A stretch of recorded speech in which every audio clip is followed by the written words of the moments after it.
I posted a photo today on Facebook about the new pair of socks that I've started knitting, and we had some conversation about sock blanks that I wanted to expand upon. I thought it would be a little easier to do a video than to try to type all that out on a blog post.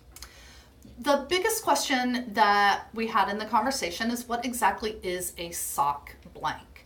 A sock blank is purchased from the wholesaler by a sock yarn dyer. The blank comes as a knitted piece of fabric. It looks like a long, skinny stockinette scarf, completely plain, completely undyed. So the dye artist gets that from the wholesaler, dyes their dyeing magic on it, and then sells it to me, the consumer. The process of dyeing it is going to be different for every dye artist, just like it is with a regular hank of sock yarn. The blanks that I have mostly used in the past are from Gail at Gail's Fiber Arts.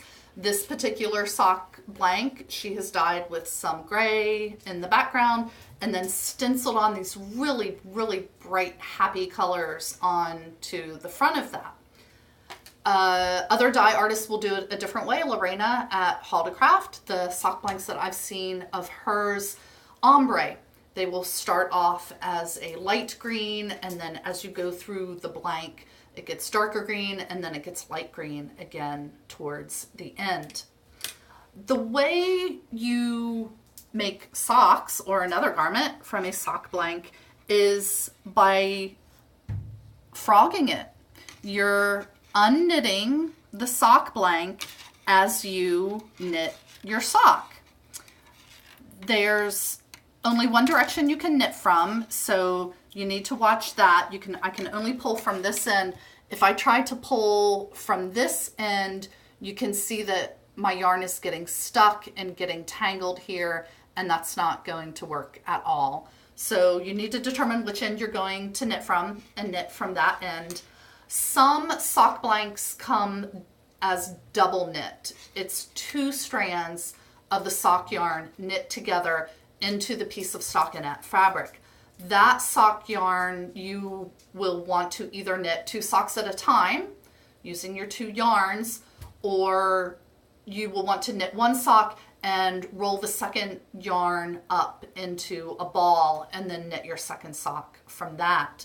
Ginger just commented on the Facebook post that she likes to knit her socks 2 at a time, and what she's going to do is snip her sock blank halfway down and unravel that row to split the sock blank into 2. So then she will have 2 threads working at the same time that she can knit her 2 socks from. The other big question that we got was, will the pattern that appears on the sock blank magically show up as you knit your sock? The answer to that is no. My friend Susan did find a couple of yarns that have small items on them that when knit at a certain gauge will produce a little heart or will produce a little snowman. The thing about that is that your gauge is going to have to be 100% spot on the whole time through the entire garment in order to get that motif to come out in the yarn. My gauge varies pretty widely depending on what's going on. If I'm stressed, I'm going to be knitting at a tighter gauge than if I am having a great day. So that might make me put off a little bit by that kind of yarn, but it sounds like fun. So I'll Google it and I'll put a link to what I can find in the rest of the blog post, and you can check that out.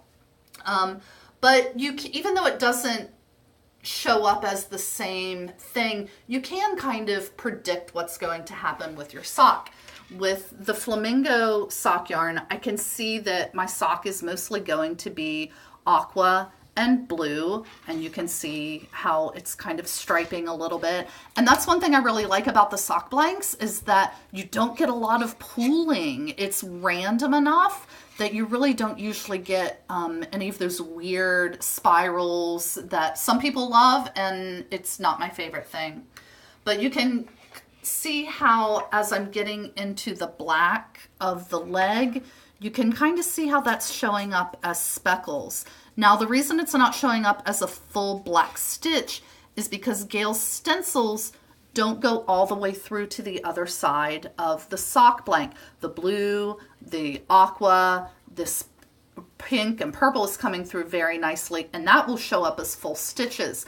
But where that black doesn't come through all the way, it's just going to show up as little splotches on my sock, and I really like that. So I can kind of see how I'm going to get into the pink and the purples later. I actually pulled out about 1.5 inches of the beginning of the sock blank because the person I'm making this for has smaller feet. I'm not going to make super long socks out of it, and I wanted to make sure I got into the pretty pinks and the purples and the extra special flamingo stuff. I like knitting from sock blanks because it's a little different. It gives the dye artist a different medium to try some different dye techniques on. I kind of like it that my ball of yarn isn't rolling around. I don't have to worry about it falling out of my bag and rolling down the aisle at the movie theater or something like that. The sock blank sits in my lap very nicely and very prettily, and I like that. And I kind of like the magic. Like you could dye your own sock blank that had hearts and I love yous and love notes in it. You could dye a sock blank that had skulls and things like that on it. And then when you knit it up into a sock or a pair of gloves or another scarf, you kind of have a little secret in there. It's kind of a little magical. And that's one of the things that I really like most about working with sock blanks and knitting my happy magic flamingo socks. So I hope you enjoyed this. If you have any more questions, leave a note in the comments and we'll talk about it a lot more. Cheers.